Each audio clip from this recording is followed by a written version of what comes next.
अरब की एक मशहूर आलिमा की अपनी बेटी को 10 नसीहतें 10 वसीयतें ऐसी हैं कि क़यामत तक आने वाली औरतों के लिए मशाले राह हैं। ज़रूर सुने, दूसरों तक भी ज़रूर पहुँचाएं, क्योंकि आजकल एक फैशन ये भी चल पड़ा कि शोहर जो है, हस्बैंड जो है, वो उसके कब्ज़े में होना चाहिए, उसके कहने पे चले, उसके कहने पे उठे बैठे। अगर ऐसा नहीं करता है तो वो समझती है कि मेरा हस्बैंड, मेरा शोहर मेरे कब्ज़े में नहीं है। अब वो बाबागिरी और नेतागिरी के चक्कर में लग जाती है और दुआ तावीज़ के फंडे में पड़कर घर को तबाह बर्बाद कर देती है। कभी वो 5,000 का तावीज़ लाती है, कभी 10,000 का, कभी 11,000 का। किस लिए? सिर्फ उसका शोहर उसका कहना माने, उसके कब्जे में रहे। 10 वसीयतें जो ये हैं, इनको सुन लें, इंशाअल्लाह घर में सुकून होगा और आपका शोहर आपका फर्माबरदार बन के रहेगा। पहली नसीहत, आलिमा ने अपनी बेटी को मुखातब करते हुए कहा कि मेरी आंखों की ठंडक, शोहर के घर जाकर कनात वाली जिंदगी गुजारने की कोशिश करना। शोहर के घर जो दाल रोटी मिले उस पर राजी रहना। जो रूखी सूखी शोहर की खुशी के साथ मिल जाए वो उससे मुर्ग पुलाव से बेहतर है जो तुम्हारे इसरार करने पर उसे नाराज कर दे और नाराजगी के बाद वो खाना तुम्हें मयस्सर आए। दूसरी नसीहत, दूसरी बात आलिमा ने ये कही कि मेरी बेटी अपने शोहर की बात को हमेशा तवज्जो से सुनना और उसको अहमियत देना और हर हाल में शोहर की बात पर अमल करने की कोशिश करना। इस तरह तुम उनके दिल में जगह बना लोगी, क्योंकि असल आदमी नहीं, आदमी का काम प्यारा होता है। तीसरी नसीहत, तीसरी बात बताते हुए उन्होंने कहा कि अपनी जीनत और जमाल का ऐसा ख्याल रखना कि जब वो तुझे निगाह भर के देखे तो अपने इंतखाब पर खुश हो और सादगी के साथ जितनी भी इस्ताअत हो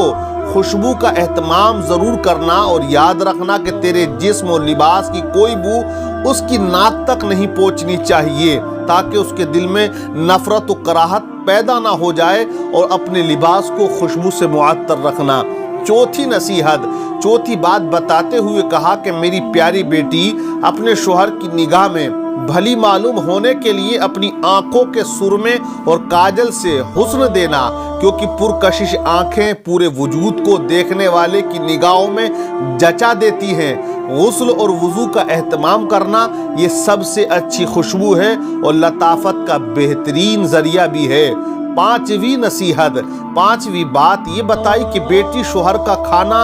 वक्त से पहले ही एहतमाम से तैयार रखना, क्योंकि देर तक बर्दाश्त की जाने वाली भूख भड़कते हुए शोलों की मानिंद हो जाती है, और शोहर के आराम करने और नींद पूरी करने के औकात में सुकून का माहौल बनाना, क्योंकि नींद अधूरी रह जाए तो तबीयत में गुस्सा और चिड़चिड़ापन पैदा हो जाता है। छठी नसीहत, छठी बात ये कही कि बेटी शोहर के घर और उनके माल की निगरानी, यानी उनकी इजाजत के बगैर कोई घर में ना आए और उनका माल लग़वियात, नुमाइश और फैशन में बर्बाद ना करना, क्योंकि माल की बेहतर निगहदाश्त हुस्न इंतजाम से होती है और अहलो अयाल की बेहतर हिफाजत हुस्न तदब्बुर से होती है। सातवीं नसीहत, आलिमा ने सातवीं बात बेटी को बताते हुए कहा कि शोहर की राजदार रहना, उनकी नाफरमानी ना करना, क्योंकि उन जैसे बारुआब शख्स की नाफरमानी जलती पर तेल का काम करेगी,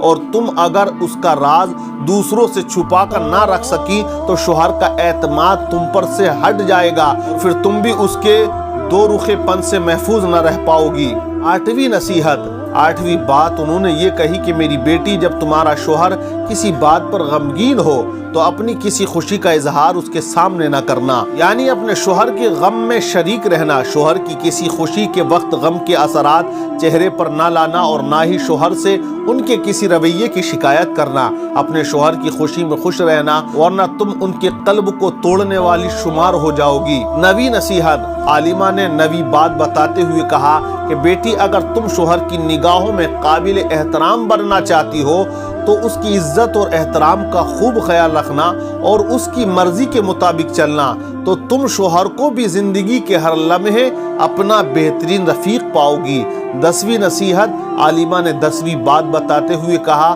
कि बेटी मेरी इस नसीहत को पल्लू से बांध लो और इस पर गिरा लगा लो कि जब तक तुम उनकी खुशी और मर्जी की खातिर कई बार अपना दिल नहीं मारोगी और अपने शोहर की बात रखने के लिए तुम्हें अपनी पसंद और नापसंद और दीगर कई ख्वाहिशात को दबाना होगा। अगर तुम ऐसा नहीं करोगी तो तुम्हारी जिंदगी में खुशियों के फूल नहीं खिल सकेंगे। तो ये वो नसीहतें हैं जो आलिमा ने अपनी बेटी को की हैं, और मैं मानता हूं कि इन नसीहतों पर अगर दुनिया की हर बेटी अमल कर ले, अपने शोहर की रजा पे राजी रहे, तो कभी उसके दिल और दिमाग के अंदर कोई फतूर पैदा नहीं होगा, शांति भरा माहौल रहेगा, जीवन बड़े सुकून से कट जाएगा। लेकिन औरतों के अंदर आजकल ये माहौल है, अगर शोहर कहे कि मुझे सुकून चाहिए, आराम करने की ज़रूरत है, तो उस पर न जाने कैसी कैसी फब्दियाँ, आजकल की बहुत सी औरतें ऐसी हैं जो कसने लगती हैं और उसको बकने लगती हैं। तो मैं कहूँगा इन नसीहतों पे अमल करें,